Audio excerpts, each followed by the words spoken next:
मला नाही कशाची हाव, मला नाही कशाची हाव, म्हणून माझ्या पाठी सोबत आहे तुमचं शेवगाव.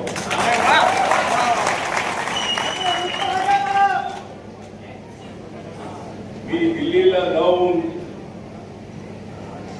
जय भीमचं फुलं केलेलं आहे. मी दिल्लीमध्ये जाऊन जय भीमचं फुलं केलं आहे नाव, का माझ्या पाठीशी राहणार नाही तुमचं शेवगाव. मी तर कॅन्सरच्या काळापासून रिपब्लिकन पक्षापर्यंत अनेक लोकांनी उचलून टाकलेले आहेत. मी अनेक लोकांचे उधळून टाकलेले आहे डाव, म्हणूनच माझ्या पाठीशी मला प्रेरणा देत आहे तुमचं शेवगाव. त्यामुळे बऱ्याच वर्षानंतर असेल शेवगाव मध्ये मी आज आलेलो.